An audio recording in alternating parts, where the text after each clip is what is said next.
তুলির শেষ টান, এক শিল্পীর মহাকাব্য। ১ ক্যানভাসের দাগ। শহরের এক কোণে, যেখানে গলির রাস্তাগুলো গোলকধাঁধানো তো একে অপরের সাথে মিশে গেছে, সেখানে একটা পুরনো বাড়ির চিলে কথায় নীল বাস করে। নীল পেশায় একজন শিল্পী। তার ঘরের চারপাশ জুড়ে শুধু ক্যানভাস, রঙের টিউব আর অজস্র ব্রাশ বা তুলি। জানলা দিয়ে আসা পড়ন্ত বিকেলের রোদ যখন নীলের অগোছালো ঘরে এসে পড়ে, তখন ধূলিকণাগুলো নাচতে থাকে রোদের আলোয়।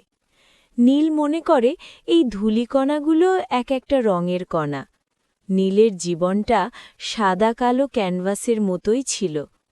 পড়াশোনা শেষ করে সে যখন চারুকলায় ভর্তি হয়েছিল, তখন তার চোখে ছিল অনেক স্বপ্ন।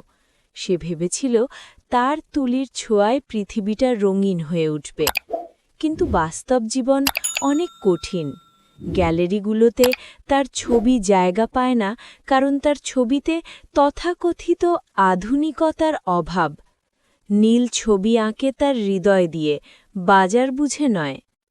একদিন বিকেলে নীল তার পুরনো ইজেলে একটি নতুন ক্যানভাস বসাল। সাদা ধবধবে কাপড়টি যেন তাকে চ্যালেঞ্জ জানাচ্ছে। নীল ভাবল, আজ সে এমন কিছু আঁকবে যা আগে কখনো কেউ দেখেনি। কিন্তু কি সেই ছবি? সে তুলি হাতে নিয়ে দীর্ঘক্ষণ বসে রইল। বাইরের শহরের কোলাহল তার কানে আসছে না। তার মনের ভেতরে এক অদ্ভুত শূন্যতা কাজ করছে। ২ নিস্তব্ধতার রং। সপ্তাহ পেরিয়ে গেল, কিন্তু নীলের ক্যানভাস এখনও সাদা। সে রাতে ঘুমাতে পারে না। যখনই চোখ বন্ধ করে, সে কেবল অন্ধকার দেখে। সেই অন্ধকার থেকে সে কোনো রং খুঁজে পায় না। বন্ধুদের আড্ডা, চায়ের দোকানের তর্কাতর্কি, সবকিছু থেকে সে নিজেকে সরিয়ে নিয়েছে। তার মনে হচ্ছে তার ভেতর থেকে সৃষ্টির ক্ষমতা হারিয়ে গেছে। একদিন মাঝরাতে আকাশ ভেঙে বৃষ্টি নামল। বজ্রপাতের শব্দে নীলের ঘুম ভেঙে গেল। সে জানলার কাছে গিয়ে দাঁড়াল। বিদ্যুতের চমকানিতে শহরটাকে এক মুহূর্তের জন্য নীলচে সাদা দেখাল। নীল অবাক হয়ে দেখল, বৃষ্টির ফোঁটাগুলো যখন রাস্তায় পড়ছে, তখন সেখানে এক অদ্ভুত সন্ধির সৃষ্টি হচ্ছে।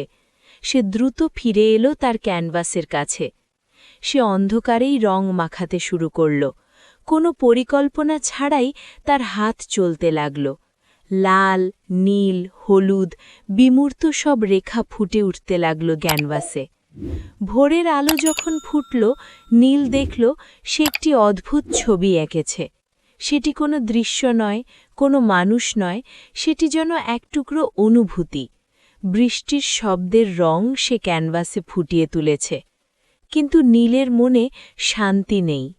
এই ছবিটি কি কেউ বুঝবে? সে ছবিটির নাম দিল নিস্তব্ধতার হাহাকার। ৩ রহস্যময় সেই বৃদ্ধ। পরের সপ্তাহে নীল তার ছবিটি নিয়ে এক নামী গ্যালারিতে গেল। গ্যালারির মালিক মিস্টার রহমান ছবিটির দিকে তাকিয়ে তাচ্ছিল্যের হাসি দিলেন। তিনি বললেন, নীল, এসব হিজিবিজি এখন আর চলে না। মানুষ এখন ডিজিটাল আর্ট চায়, চকচকে কিছু চায়। তোমার এই অন্ধকার ছবি কেউ কিনবে না।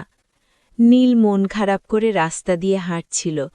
হঠাৎ তার নজরে পড়ল ফুটপাতের ধারে বসে থাকা এক বৃদ্ধের দিকে। বৃদ্ধের সামনে অনেকগুলো পুরনো তুলি এবং কিছু ভাঙাচোরা রঙের কৌটো। বৃদ্ধের চোখ দুটো খুব উজ্জ্বল, যেন সেখানে হাজার বছরের ইতিহাস জমা হয়ে আছে। নীল বৃদ্ধের কাছে গিয়ে বসল। বৃদ্ধ তাকে দেখে হাসলেন। কি হে তরুণ শিল্পী, ক্যানভাস কি কথা বলছে না? নীল অবাক হয়ে জিজ্ঞেস করল, আপনি কি করে জানলেন আমি শিল্পী? বৃদ্ধ ইশারায় নীলের আঙুলের ডগায় লেগে থাকা নীল রঙের দাগ দেখিয়ে দিলেন। তারপর একটি পুরনো জরাজীর্ণ তুলি এগিয়ে দিয়ে বললেন, এটি নাও। এটি সাধারণ কোনো তুলি নয়। এটি দিয়ে যখন তুমি আঁকবে, তখন তোমার চিন্তা নয়, তোমার আত্মা কাজ করবে।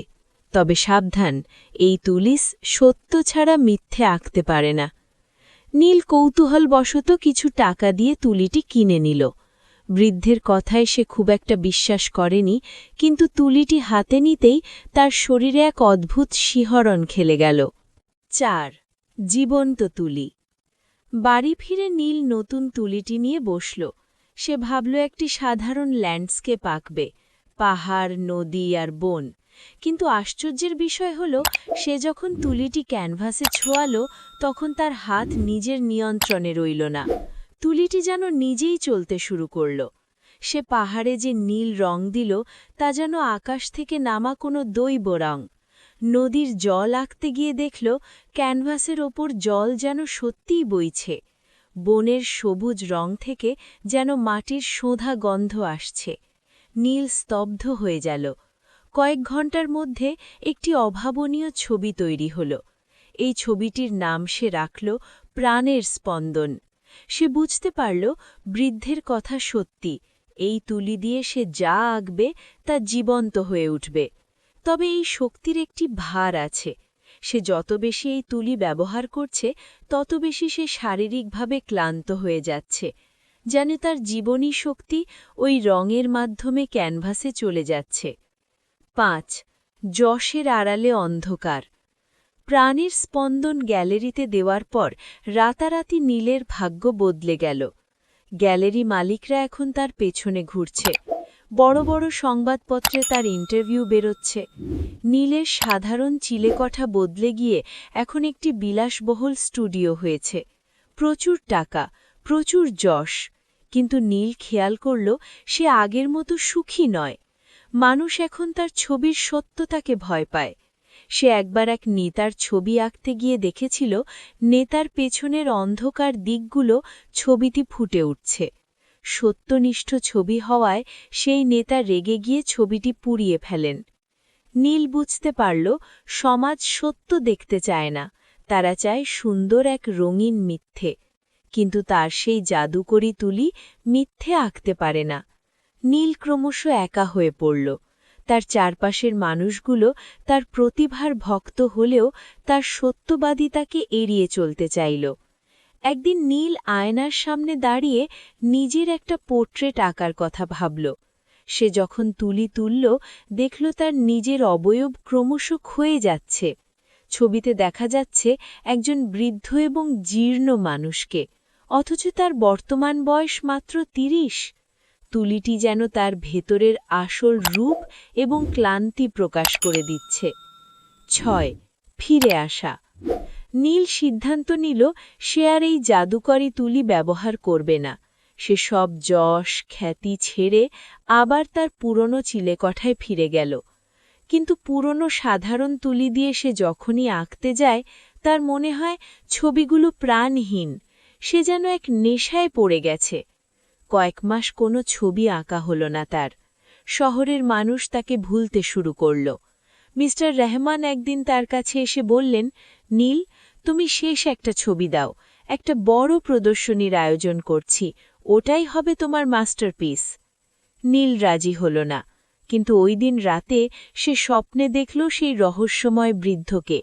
বৃদ্ধ বলছেন, শিল্পী, তোমার শেষ টান এখনো বাকি, তুমি তোমার জীবনের শ্রেষ্ঠ ছবিটা এখনো আঁকোনি। ভয় পেও না, মৃত্যুর চেয়েও সত্য হল শিল্প। নীল ঘুম থেকে উঠে বসল। সে বুঝতে পারল, তাকে তার শেষ শক্তি দিয়ে একটি ছবি আঁকতে হবে, এমন এক ছবি যা চিরকাল মানুষের মনে গেঁথে যাবে। ৭. মহাকাব্যিক সমাপ্তি। নীল তার স্টুডিওর সবচেয়ে বড় ক্যানভাসটি বের করল। সে তার জাদুকরি তুলিটি নিল।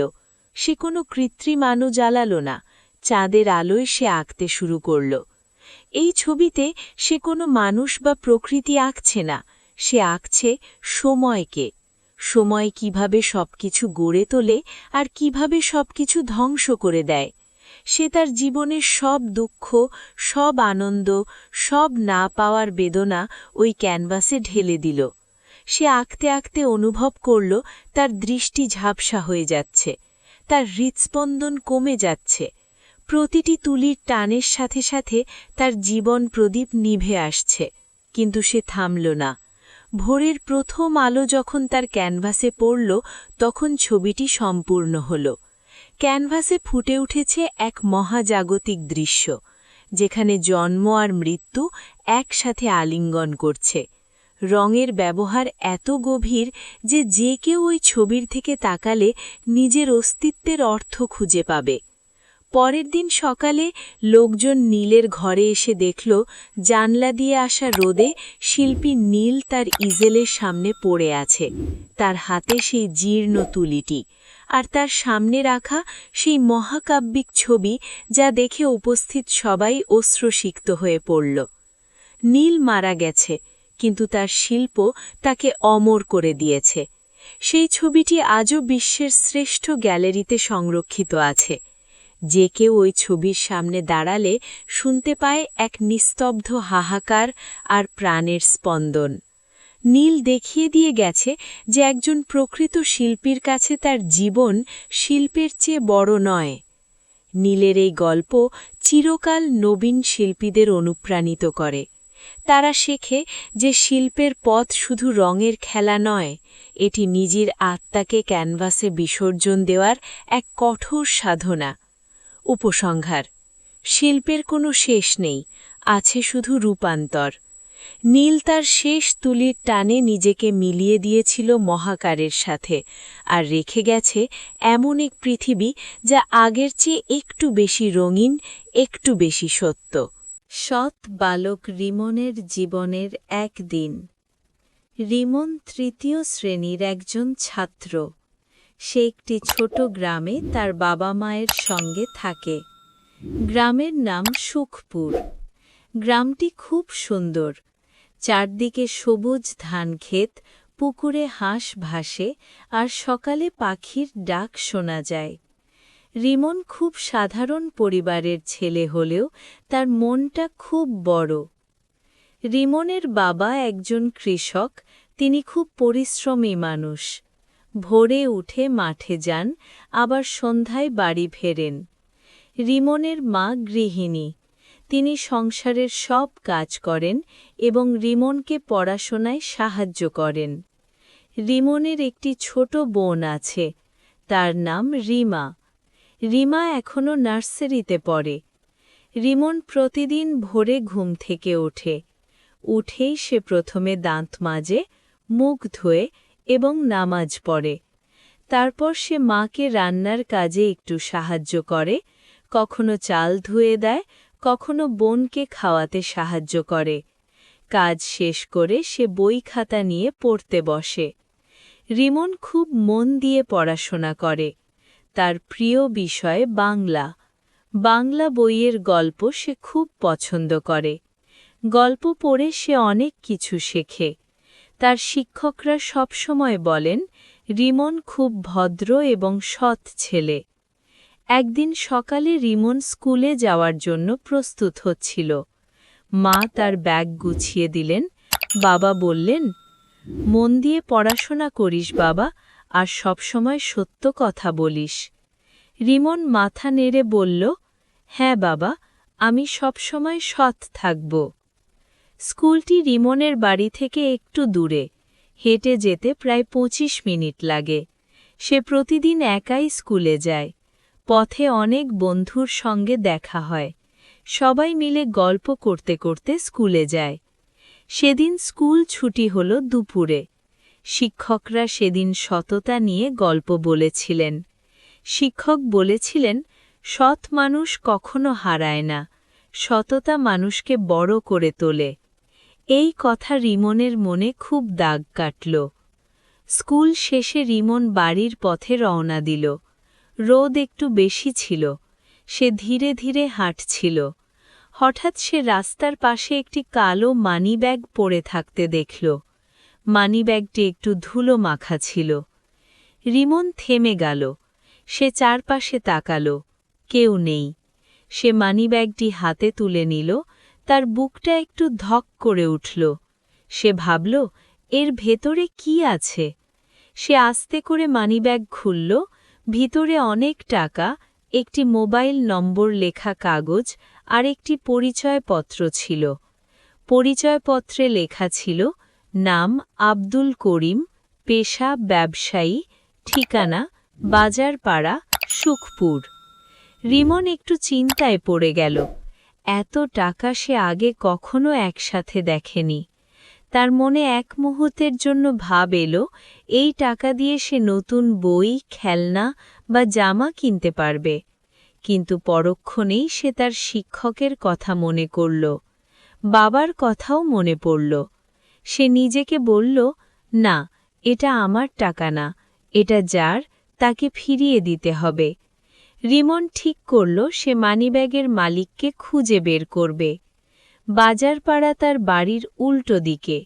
সেখানে যেতে হলে অনেকটা পথ হাঁটতে হবে। তবুও রিমন ভয় পেল না। সে সাহস করে রওনা দিল। পথে এক চাচা তাকে বললেন, এই রিমন, এত রোদে কোথায় যাচ্ছিস? রিমন সব কথা খুলে বলল। চাচা হেসে বললেন, তুই সত্যিই ভালো ছেলে, আল্লাহ তোকে ভালো রাখুক। এই কথা শুনে রিমনের মনে আরও সাহস এলো। কিছুক্ষণ পর সে বাজারপাড়ায় পৌঁছল। সেখানে অনেক দোকান, মানুষজন আর গাড়ি ছিল। রিমন একটু ভয় পেল। সে আগে কখনো একা এখানে আসেনি। সে পরিচয়পত্রে লেখা ঠিকানা খুঁজতে লাগল। এক দোকানদারকে জিজ্ঞেস করল। দোকানদার তাকে পথ দেখিয়ে দিল। অবশেষে সে একটি বাড়ির সামনে পৌঁছল। দরজায় কড়া নাড়ল। কিছুক্ষণ পর একজন লোক দরজা খুললেন। লোকটির মুখে চিন্তার ছাপ। রিমন সাহস করে বলল, চাচা, এই মানিব্যাগটা কি আপনার? লোকটি অবাক হয়ে তাকালেন। মানিব্যাগ দেখে তিনি খুব খুশি হয়ে গেলেন। তিনি বললেন, হ্যাঁ বাবা, এটা আমার, আমি তো ভাবছিলাম সব শেষ। লোকটির চোখে পানি চলে এলো। তিনি রিমনের মাথায় হাত বুলিয়ে দিলেন। তিনি বললেন, তুমি এত কষ্ট করে এটা ফিরিয়ে আনলে, তুমি চাইলে টাকা রেখে দিতে পারতে। রিমন লজ্জা পেয়ে বলল, না চাচা, এটা ভুল কাজ, শিক্ষক আমাদের এটা করতে মানা করেছেন। লোকটি খুব খুশি হলেন। তিনি রিমনকে পুরস্কার দিতে চাইলেন, কিন্তু রিমন তা নিল না। তিনি বললেন, তোমার মতো সৎ ছেলে খুব কম দেখা যায়। রিমন হাসি মুখে বাড়ির পথে ফিরতে লাগল। তার মনে খুব শান্তি লাগছিল। সে বুঝতে পারল সৎ কাজ করলে মনে আনন্দ হয়।